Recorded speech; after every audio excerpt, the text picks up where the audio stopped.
Today is my first full day back to work, and I have come up with some insights, and there's some changes that are being made that many of them, or my state of mind, or what I had to go through, or what the process that I went through, I discussed in the video before this.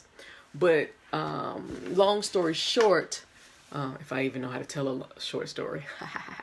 Long story short is I recognize this was my spring break. Last week was my spring cleaning, my cleanse.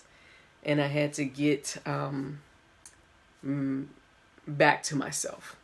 And so with that said, there'll be some changes that you'll see. And I hope there are changes that you can appreciate when it comes to causing a scene. And one of the main changes that I made was changing the title or the description of the website or the mission from the intentional disruption to the strategic disruption of technical communities. I should have had it. That was not in my notes, but that's all right. I know what it is. And so I changed it from the intentional disruption of the status quo in our technical communities and organizations and events to the strategic disruption. And that's why I didn't write it down, because there's a difference between intentional and strategic. And it wasn't until I took a step back and saw how I was relating in this space was not aligned to how I want to relate and how I want #causeascene to move forward as a movement. And so when I think about intentional, that means something deliberate. When you intentionally do something, it's something deliberate. It's you thought about it. This is what you want to do. Yet there is no part two to that. So when you add intentional disruption, it can lead to, it has an overwhelming chance in my mind to lead to chaos, which again, my life is about my personal values, or do I want to be right or do I want to be happy? So intentional disruption to the status quo can lead me to be right, but it would often, I was seeing, not leading me to be happy. And so I needed a secondary thing to that. And so a layer above intention is strategic. So that's why I changed it to strategic, because the strategic disruption means it's intentional, because you can't have strategy if it's not intentional. So the intentionality is in there, but there's a strategy behind it. It's not disruption for chaos. It's disruption of the status quo, because if we don't disrupt the status quo, it halts innovation. It halts competitive advantage. It halts us moving forward. The status quo is like everything right here. And we all, well, not all, many of us can agree that the status quo is not the accepted space we want to stay in. And that's just not about privilege. That's just not about one thing. That's about a lot of things. That's about inclusion. That's about creating products and services that think about all stakeholders. And I talk about this a lot when we talk about the status quo is building businesses or building communities when you only think of the shareholders or one group of people, individuals who are benefiting from this.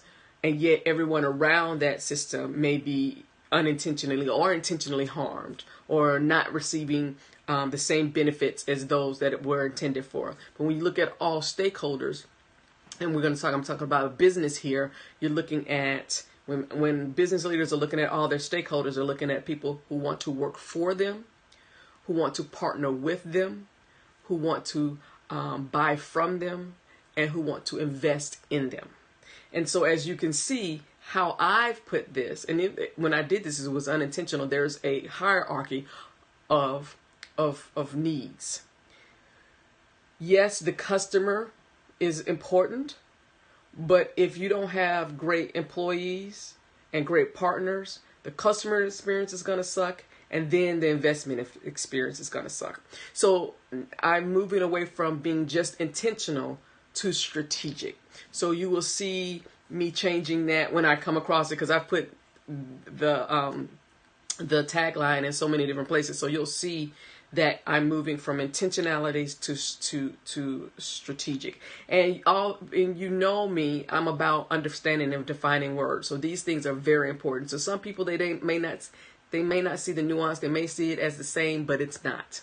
So and it also is a difference between being reactive and proactive. And many of you know I always say outrage is reactive, strategy is proactive. And I always want to be, whenever possible, strategic, because strategy and proactivity leads me to be happy. I can also be right when I'm that way, but the happy thing is where I really want to be, and I think where most of us want to be. It also allows me to not react to fake news. When we see things on social media, we hear it on the news, and I'll put fake news in quotes because everybody has their different definition of fake news. I'm not even going to Google that and see what the definition of that, because it depends on where you lean in all these different things and what you believe fake news is. But what I'm going to say is things that are not right, things that the perception has been skewed to have an emotional impact, to change your tailor or structure your perspective, to incite, to do all these things. It's marketing at its best. It's propaganda at its best. And so that hashtag causeascene does not get tied up into all of that, a strategic approach is a better approach than an intentional approach. Because where I'm going from is, instead of reacting to things that I see on social media that hit me in the gut, because I am a human being, and I have emotions like everyone else, and we have, as we start growing hashtag causeascene, we all will have emotions, and it's like a pinball game where you're popping off of each other. A pinball game is organized chaos, just like most classrooms that you go into is organized chaos. And with just intentionality, you don't have that. In strategy, you can have organized chaos and things going on all over the place, but there's still a goal that we need to get to at the end. And so this moving forward, most of the content or the things that I will be talking about will be couched in research and data.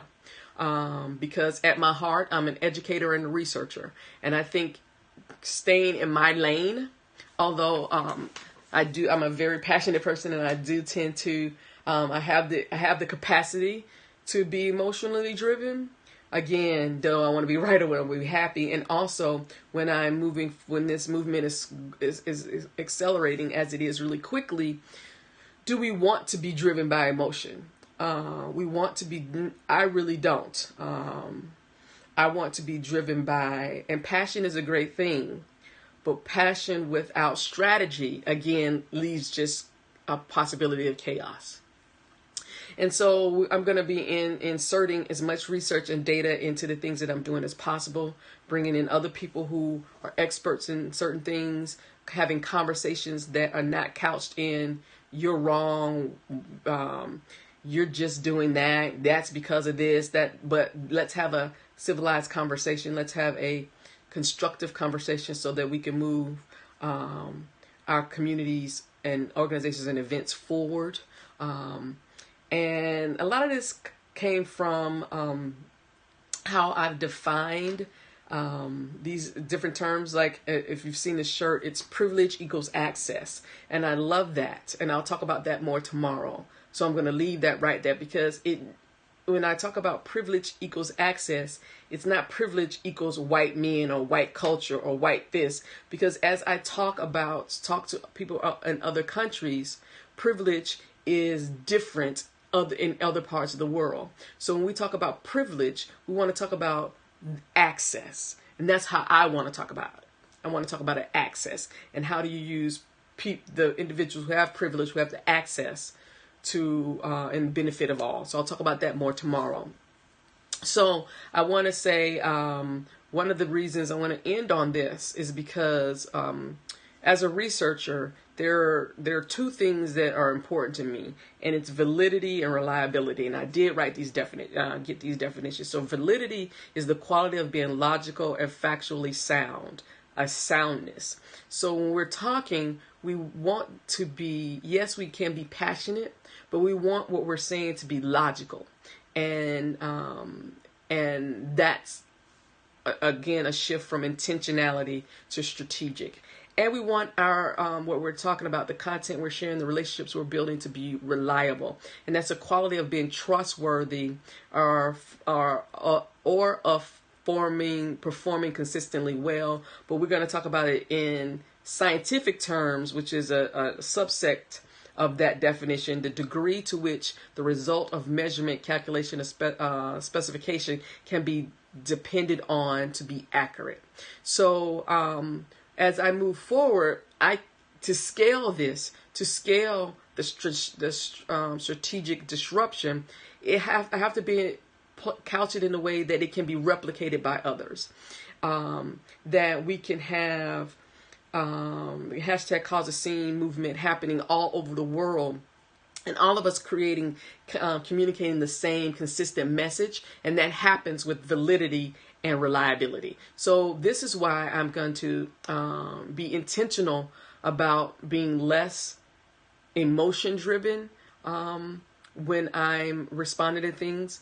And so one of the things I'm doing is if I see something that I think needs to be shared, but I find that I'm having an emotional reaction to it, I'm going to put it on the back burner for 24 hours and come back to it. And if I feel the same way after 24 hours of reflection, then I will share it. Even if it's that same amount of passion, if I still feel 24 hours later that this thing is so important that it brings this thing, but it can